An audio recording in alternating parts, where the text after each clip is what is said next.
Hello, subscribers and my dear student. Today I am explaining molecular basis of inheritance. तो पहले हम समझेंगे gene. It is a segment of DNA that codes for RNA. ये तो हो गई gene की डेफिनीशन. जेनेटिक मटेरियल जो होता है वो सेल के न्यूक्लियस के अंदर क्रोमेटिन फाइबर के फॉर्म में होता है. तो हम जानते हैं कि सेल दो तरीके की होती हैं, प्रोकैरियोटिक एंड यूकैरियोटिक. तो जो यूकैरियोटिक सेल होती है उसके जेनेटिक मटेरियल को हम न्यूक्लियोसोम कहते हैं. So it is a nucleosome की definition, it is a negatively charged form of DNA which is wrapped around the positively charged histone octamer is called nucleosome. ये nucleosome की डेफिनीशन हो गई. It is present in eukaryotes. तो अभी हमने समझा कि जो न्यूक्लियोसोम है वो यूकैरियोट सेल के जेनेटिक मटेरियल को कहते हैं. ए न्यूक्लियोसोम कंटेन 200 बेस पेयर. तो जो एक न्यूक्लियोसोम होता है उसमें 200 बेस पेयर होते हैं.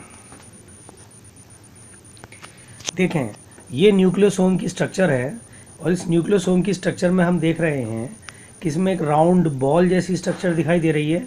इसे हम कहते हैं हिस्टोन ऑक्टामर, यानी ये हिस्टोन प्रोटीन का बना होता है. और इसके चारों तरफ हम देख रहे हैं डीएनए रैप्ड है. तो ये स्ट्रक्चर हो गई हिस्टोन ऑक्टामर, न्यूक्लियोसोम की स्ट्रक्चर. 2 मार्क्स में एग्ज़ाम में बहुत पूछी जाती है स्ट्रक्चर ऑफ न्यूक्लियोसोम. अब हम देखते हैं कि सेल की दूसरी फॉर्म प्रोकैरियोटिक भी होती है. तो प्रोकैरियोटिक सेल में बैक्टीरियल आता है. बैक्टीरिया में न्यूक्लियस नहीं होता है, तो इसीलिए उसका जो जेनेटिक मटेरियल है उसे कहते हैं न्यूक्लियोइड. सो न्यूक्लियोइड की definition, it is a form of genetic material present in prokaryotic cell which does not contain the histone protein. तो अभी हमने समझा कि जो बैक्टीरियल सेल का जेनेटिक मटेरियल होता है उसमें हिस्टोन प्रोटीन नहीं होता है. हिस्टोन प्रोटीन जैसा कि अभी हमने समझा कि ये राउंड बॉल जैसी स्ट्रक्चर जो है न्यूक्लियोसोम में, ये हिस्टोन प्रोटीन है. लेकिन न्यूक्लियोइड जो है वो प्रोकैरियोटिक सेल का जेनेटिक मटेरियल है, उसमें हिस्टोन प्रोटीन नहीं होता, जिसकी वजह से खाली डीएनए जो है फ्री फॉर्म में बैक्टीरियल सेल के अंदर घूमता रहता है. इसी को हम न्यूक्लियोइड कहते हैं. तो अब हम समझेंगे न्यूक्लियोसोम और न्यूक्लियोइड में डिस्टिंग्विश. तो nucleosome it is the DNA present in eukaryotic cell and nucleoid it is the DNA of prokaryotic cell. एक डिस्टिंग्विश हमने समझ लिया. दूसरा डिस्टिंग्विश देखें, हिस्टोन प्रोटीन इज़ प्रेजेंट, और दूसरी तरफ हम देखें न्यूक्लियोइड में histone protein is absent. Third distinguish, the DNA occurs in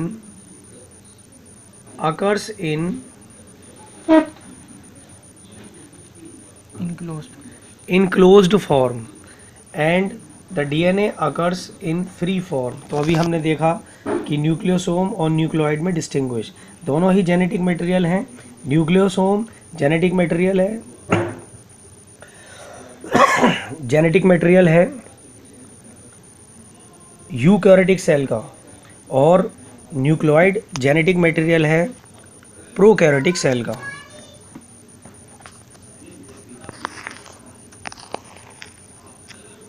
अब हम देखते हैं स्ट्रक्चर ऑफ डीएनए.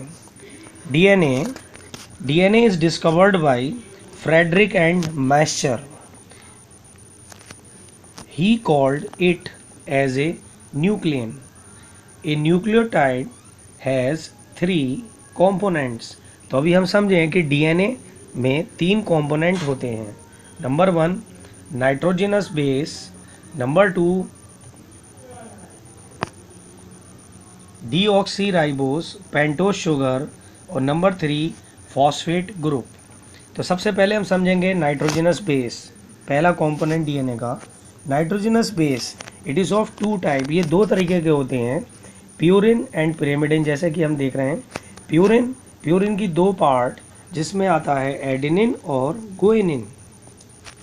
पिरिमिडिन के भी 2 पार्ट, जिसमें आता है cytosine and thymine.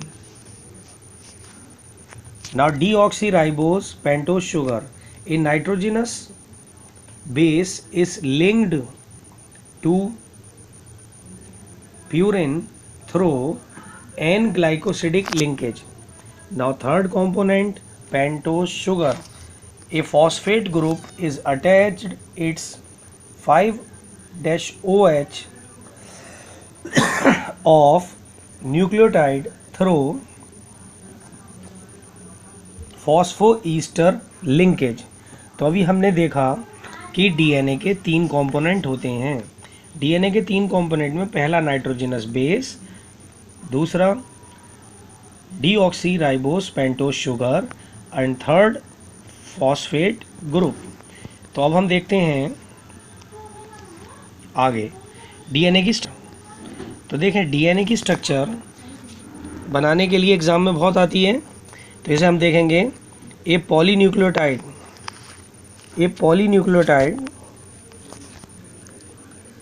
Chain of DNA. इसको ध्यान से देखें, ये पॉलीन्यूक्लियोटाइड चेन ऑफ डीएनए, इसको ध्यान से देखें कि इसके अभी हमने 3 कंपोनेंट देखे थे। 3 कंपोनेंट में पहला हमने देखा था फॉस्फेट शुगर, जो कि हम देख रहे हैं यहाँ पर पी फॉस्फेट ये जुड़ा हुआ है, फॉस्फेट ग्रुप। दूसरा हमने देखा था राइबोस शुगर हम देख रहे हैं ये CHC और ये राइबोस शुगर है। और तीसरा हमने कंपोनेंट देखा था नाइट्रोजनस बेस, हम देख रहे हैं पहले वाले ग्रुप में A जो कि एडेनिन है, दूसरे वाले ग्रुप में T जिसे हम थाइमिन कहते हैं, तीसरे वाले ग्रुप में जिसे हम कह रहे हैं ग्वानिन, और चौथे वाले ग्रुप में हम कह रहे हैं C। तो इसकी स्ट्रक्चर एग्ज़ाम में 2 नंबर में आती है बनाने के लिए, इसको आप बना लेंगे। ये पॉलीन्यूक्लियोटाइड चेन हम देख रहे हैं, इस पॉलीन्यूक्लियोटाइड चेन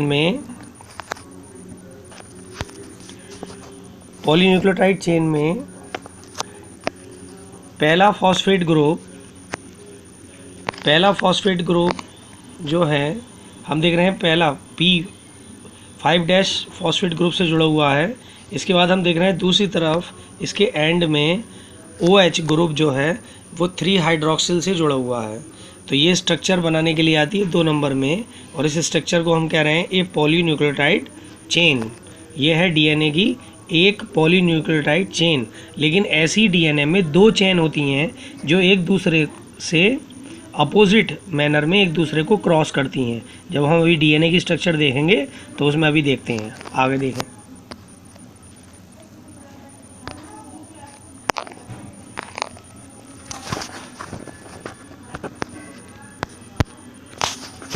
ये है double helix model of DNA.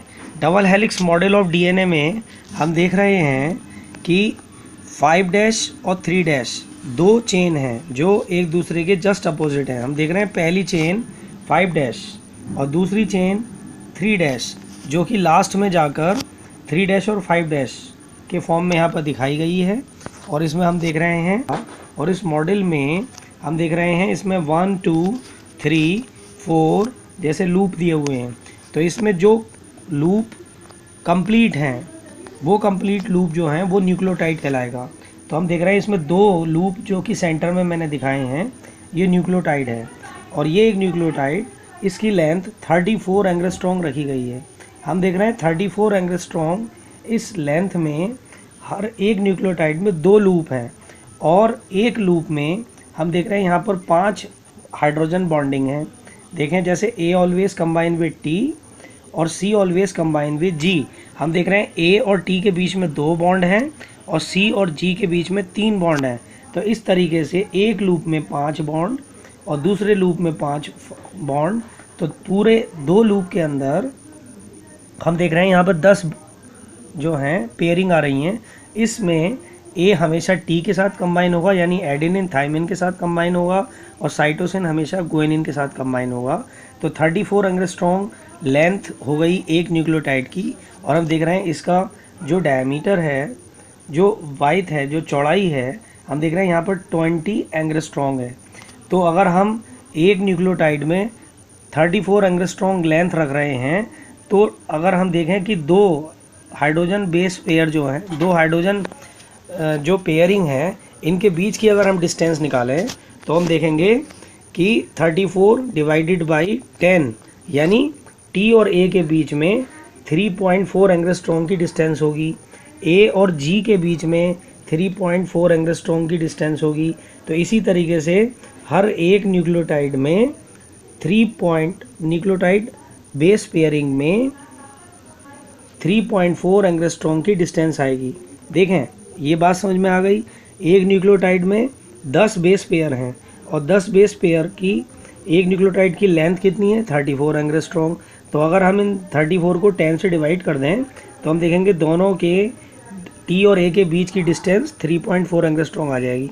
तो इस तरीके से 3.4 एंगस्ट्रॉम की दूरी पर nitrogenous base pair hydrogen bonding बनाते हुए एक न्यूक्लियोटाइड में अरेंज होते हैं। तो ये है डीएनए की स्ट्रक्चर जो कि वॉटसन एंड क्रिक ने एक्सप्लेन की थी। इसके बारे में हम देख सकते हैं आगे। Purine and pyrimidine nucleotide cross to each other in opposite direction in which a nitrogenous base A, T, C, G are connected to each other by hydrogen bonding. A always, A मतलब है adenine, always combine with T, T मतलब है thymine with 2 bonding, and C मतलब cytosine combine with G मतलब guanine with 3 hydrogen bonding. So a nucleotide length is 34 angstrom and the distance between the two nitrogenous base is 3.4 angstrom.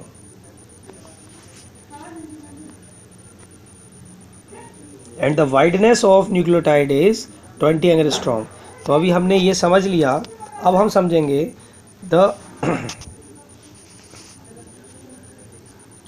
Combination of DNA and RNA is called nucleic acid. तो ये एक general सी बात है कि जो genetic material होता है उसकी दो फॉर्म होती हैं, एक डीएनए और एक आरएनए। तो अगर हम ये पूछें कि डीएनए और आरएनए में डिस्टिंग्विश करिए तो एक बेसिक क्वेश्चन है, ये हमें पता होना चाहिए। इसके लिए मैंने यहाँ पर आप लोगों को बताया है। इसमें देखें, डीएनए की full form deoxy ribo nucleic acid and RNA की full form ribose nucleic acid. तो फर्स्ट पॉइंट देखेंगे, it is a double stranded structure and RNA में देखेंगे it is a single stranded structure. Second point, it contains the nitrogenous base A T C G, यानी DNA में 4 nitrogenous base हैं, adenine, thymine, cytosine and गुएनिन।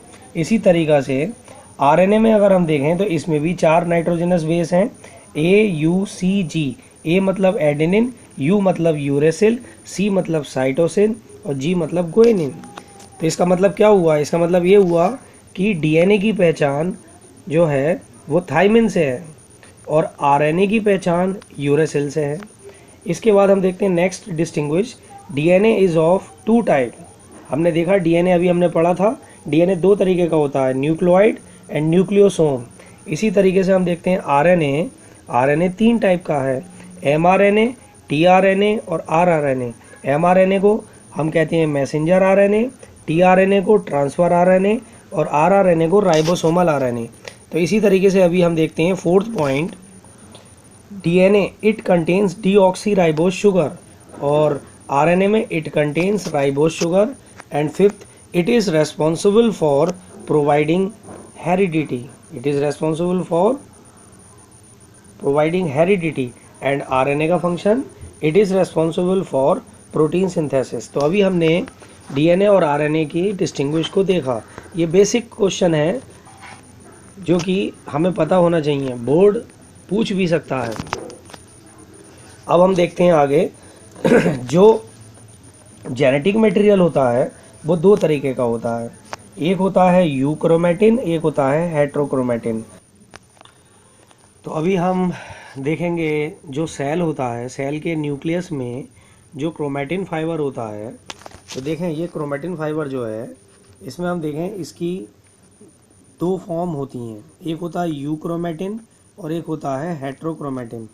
तो देखें euchromatin जो है it is loosely coiled and light strain from the chromatin fiber. Form of chromatin fiber is called euchromatin. And heterochromatin क्या है? Highly coiled and dark stained form of chromatin fiber is called heterochromatin. इसका मतलब क्या है पहले ये समझें। देखिए सेल के न्यूक्लियस के अंदर जो क्रोमेटिन फाइबर होता है उसमें उस लंबे क्रोमेटिन फाइबर थ्रेड में एक हिस्सा लूजली कॉइल्ड होता है, और लूजली कॉइल्ड हिस्से को जब हम किसी स्टेन के साथ कलर करते हैं, स्टेन के साथ कलर करते हैं तो वो लाइट कलर का रह जाता है। स्टेन करने पर स्टेनिंग मटेरियल है उसे अगर हम कलर करेंगे तो वो लाइट कलर का होगा। तो इस पोर्शन को कहते हैं हम यूक्रोमेटिन। हेट्रोक्रोमेटिन में हम देखते हैं सेल के न्यूक्लियस के अंदर ही क्रोमेटिन फाइबर एक हाईली कॉइल्ड फॉर्म भी होती है, और अगर हम उसे स्टेन करेंगे तो वो स्टेन करने पर वो डार्क कलर का होता है। तो इस तरीके से क्रोमेटिन फाइबर की इस फॉर्म को हम हेट्रोक्रोमेटिन कहते हैं। अब हम देखते हैं दूसरी form, it is the active form. Active form euchromatin, इसका मतलब ये है कि एक्टिव फॉर्म का मतलब है कि यहाँ पर प्रोटीन सिंथेसिस जो है तेज़ी से होता है, और it is the inactive form. और ये वाला जो पोर्शन है जिसे हम हेट्रोक्रोमेटिन कह रहे हैं, इसके अंदर प्रोटीन सिंथेसिस का प्रोसेस बहुत स्लो होता है और ये इनएक्टिव फॉर्म है क्रोमोसोम्स की। तो अभी हमने देखा कि सेल के न्यूक्लियस के अंदर जो क्रोमेटिन फाइबर एक लंबा थ्रेड होता है उसकी कॉइलिंग के हिसाब से उसको दो हिस्सों में डिवाइड किया गया है, एक यूक्रोमेटिन और एक हेट्रोक्रोमेटिन। मैं समझता हूँ ये आप लोगों ने समझ लिया और यहाँ नोट्स में लिखा हुआ भी है, इसको इस तरीके से हम करेंगे। तो जो स्टेनिंग मटेरियल होता है ये आर्टिफिशियली तैयार किया जाता है और सेल के न्यूक्लियस के ऊपर स्टेन क्रोमेटिन फाइबर पर स्टेन डाला जाता है। तो जब हम देखते हैं कि वो लाइट कलर का होता है स्टेन, यानी स्टेन ड्रॉप करने पर क्रोमेटिन फाइबर जब लाइट कलर का होता है और वो लूजली कॉइल्ड होता है तो उस पोर्शन को कहते हैं यूक्रोमेटिन। और उसी स्टेन को जब हम क्रोमेटिन फाइबर पर डालते हैं तो हम देखते हैं जो पोर्शन हाईली कॉइल्ड होता है और उस पर डार्क स्टेन्ड होता है उस पोर्शन को हम कहते हैं हेट्रोक्रोमेटिन। ठीक, अब देखते हैं आगे। देखिए कैरेक्टरिस्टिक्स ऑफ जेनेटिक मटेरियल में यहाँ बताना चाहूँगा कि हम जानते हैं जेनेटिक मटेरियल जो है डीएनए है। तो DNA has capacity to replicate itself. DNA की अपनी स्पेशलिटी होती है कि वो अपने आप रेप्लिकेट कर लेता है, यानी एक से दो डीएनए रेप्लिकेशन, एक डीएनए से दो डीएनए बदल लेता है। DNA is a chemically and structurally stable. DNA जो है केमिकली और स्ट्रक्चरली स्टेबल होता है। तीसरा पॉइंट देखें कि nucleic acid, DNA and RNA perform protein synthesis. तो अभी हमने देखा कि DNA RNA protein synthesis perform करते हैं। प्रोटीन सेल के लिए ज़रूरी होता है, सेल प्रोटीन की बनी होती है, तो जो इंटरनल प्रोटीन सिंथेसिस प्रोसेस है वो डीएनए के ऑर्डर के अकॉर्डिंग आरएनए को करना होता है। डीएनए जेनेटिक कोड के फॉर्म में हमेशा ऑर्डर देता रहता है आरएनए को, और आरएनए प्रोटीन बनाता रहता है। इसके बाद हम फोर्थ पॉइंट देखें यहाँ पर, it is a process for it is a source for mutation and evolution. तो डीएनए की वजह से ही हम देखते हैं म्यूटेशन होता है, डीएनए की वजह से ही एक slow process evolution developmental process है वो भी इसी की वजह से होता है। फिफ्थ पॉइंट देखें जैसे TMV, tobacco mosaic virus and it's genetic material is RNA. हम देख रहे हैं इन दोनों का जेनेटिक मटेरियल आरएनए है। इसी तरीके से नेक्स्ट पॉइंट देखें, DNA has capacity to improve its error. DNA में अगर कोई एरर हो जाती है तो वो अपने आप को इम्प्रूव कर लेता है। अभी एरर का मतलब क्या है, जैसे मैंने आप लोगों को अभी बताया था कि डीएनए में प्यूरिन और पिरिमिडिन दो स्ट्रेन आपस में एक दूसरे से अपोजिट डायरेक्शन में होते हैं। तो हम जानते हैं ए हमेशा एडेनिन हमेशा थाइमिन के साथ मिलता है और साइटोसिन हमेशा गुआनिन के साथ मिलता है। अगर इनके नाइट्रोजनस बेस पेयरिंग रॉन्ग हो जाए तो डीएनए उसको सही कर सकता है। तो DNA has a capacity to improve its error. तो अभी हमने डीएनए के कुछ यहाँ पर कैरेक्टरिस्टिक्स देखे। अब हम देखते हैं ग्रिफ्थ एक्सपेरिमेंट। एक साइंटिस्ट थे फ्रेडरिक ग्रिफ्थ, ये बहुत ही इम्पोर्टेंट क्वेश्चन है और ये क्वेश्चन जो है ट्रांसफॉर्मिंग एक्सपेरिमेंट के नाम से भी जाना जाता है, ग्रिफ्थ एक्सपेरिमेंट के नाम से भी जाना जाता है, जो ये प्रूफ करता है कि डीएनए एक जेनेटिक मटेरियल है।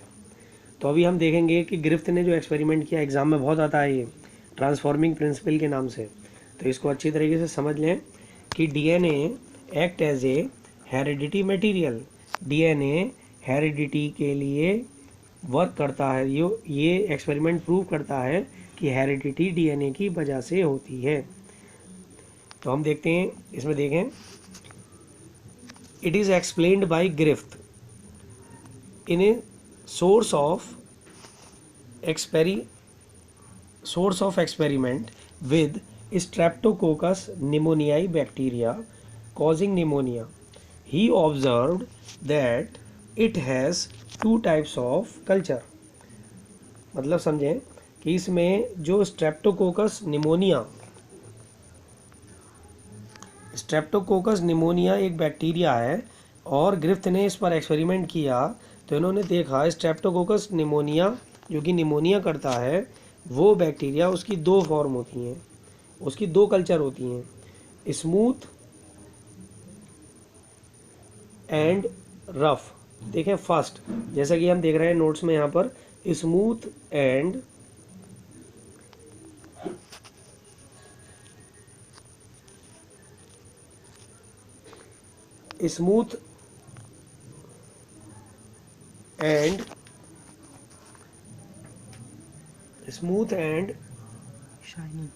शाइनी बैक्टीरिया, इनको हम एस बैक्टीरिया के नाम से भी जानते हैं, जिसमें विद कोट होता है, यानी इन बैक्टीरिया के चारों तरफ एक कोट होता है।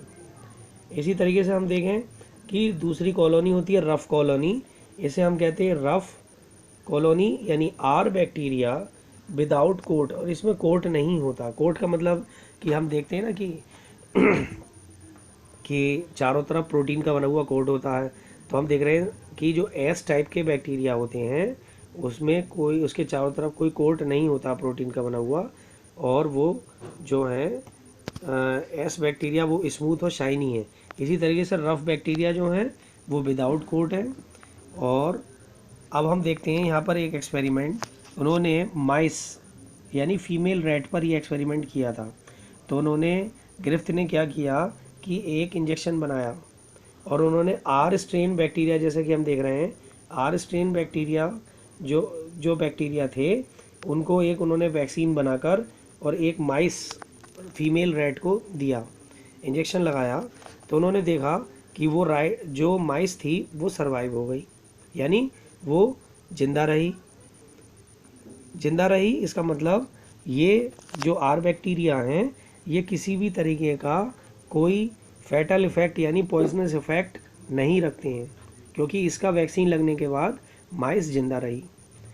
इसके बाद दूसरा स्टेप, ग्रिफ्थ ने स्टेप 2 में क्या किया है, देखें, दूसरी कॉलोनी थी एस स्ट्रेन बैक्टीरिया ले लिए, उसका वैक्सीन बनाया और माइस को दिया। उन्होंने देखा कि एस स्ट्रेन बैक्टीरिया माइस को देने के बाद, वैक्सीन देने के बाद माइस जो हैं डाई हो गई। तो इसका मतलब ये पॉइजनस इफेक्ट रखे थे, तो इसीलिए इन्हें विरुलेंट कहा गया। विरुलेंट का मतलब है जो पॉइजनस इफेक्ट क्रिएट करें। इसके बाद देखें ग्रिफ्थ ने थर्ड स्टेप में क्या किया कि एस स्ट्रेन बैक्टीरिया ले लिए और उन्हें हीट किल्ड कर लिया। अभी हमने देखा था कि एस स्ट्रेन बैक्टीरिया जो थे वो कैसे थे, विरुलेंट थे, यानी पॉइजनस थे, जिसे लगाने पर माइस की डेथ हो गई थी। तो इन्होंने क्या किया, एक इंजेक्शन फिर ऐसे ही तैयार किया, एस स्ट्रेन बैक्टीरिया ले लिए और उसको हीट किल्ड कर लिया, और हीट किल्ड करने के बाद माइस में उन्होंने इंजेक्ट कर दिया। माइस में इंजेक्ट करने के बाद अब देखते हैं कि यहाँ पर जो माइस थी वो जिंदा रही।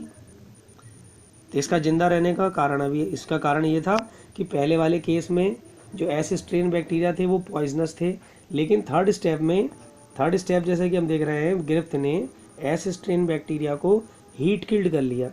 तो हीट किल्ड कर लेने की वजह से जब एस स्ट्रेन बैक्टीरिया वैक्सीन बनाकर माइस को दिया तो यहाँ पर हम देख रहे हैं माइस जो है सर्वाइव रही, यानी उसका पॉइजनस इफेक्ट ख़त्म हो गया।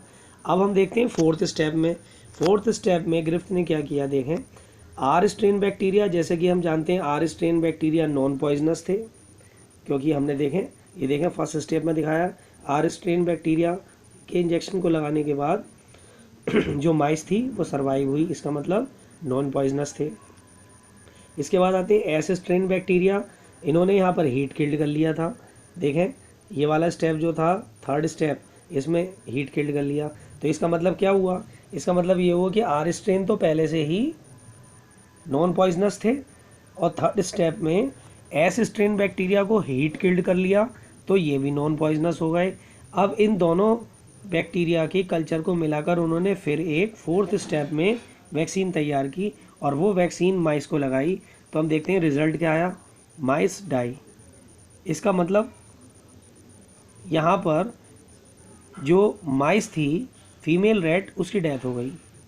तो अब ऐसा क्यों हुआ, अब समझने वाली बात ये है कि ये ग्रिफ्थ एक्सपेरिमेंट यहाँ पर कंप्लीट हो गया और इसमें समझें, इसमें समझने वाली बात जो थी वो हम देख रहे हैं यहाँ पर आर स्ट्रेन तो पहले से ही नॉन पॉइजनस थे, S strain bacteria heat killed कर लिए, तो हीट किल्ड कर लेने के बाद ये भी नॉन पॉइजनस हो गए। तो अब नॉन पॉइजनस हो जाने के बाद अब हम जब इसका वैक्सीन लगा रहे हैं तो हम देख रहे हैं माइस की डेथ हो रही है। तो ये था ग्रिफ्थ एक्सपेरिमेंट जो कि 4 स्टेप में पूरा हुआ। लेकिन ग्रिफ्थ के एक्सपेरिमेंट को पूरी तरीके से एक्सप्लेन करने के लिए ट्रांसफॉर्मिंग प्रिंसिपल आया। ग्रिफ्थ के एक्सपेरिमेंट को ट्रांसफॉर्मिंग प्रिंसिपल के जरिए समझाया गया। तो इसको समझाने के लिए Oswald Avery, Colin MacLeod and McCarty ने इसको एक्सप्लेन किया। देखें ट्रांसफॉर्मिंग प्रिंसिपल को एक्सप्लेन किया। पहले स्टेप में, पहले केस में हमने देखा था, अब इसको समझ लें ध्यान से। पहले केस में हमने देखा था R strain bacteria were non poisonous, इसी वजह से माइस जो हैं सर्वाइव हुई। दूसरे केस में हम देख रहे हैं S strain bacteria were poisonous, mice die. तो हमने देखा सेकेंड स्टेप में जो वैक्सीन दिया एस स्ट्रेन बैक्टीरिया का तो उससे माइस की डेथ हो गई। अब थर्ड स्टेप में हम देख रहे हैं S strain bacteria were heat killed, S strain bacteria को यहाँ पर उन्होंने हीट किल्ड कर लिया, तब हीट किल्ड हो गया और हीट किल्ड हो जाने के बाद वर हीट किल्ड एंड माइस, यहाँ डाई नहीं है, थर्ड में यहाँ करेंगे सर्वाइव।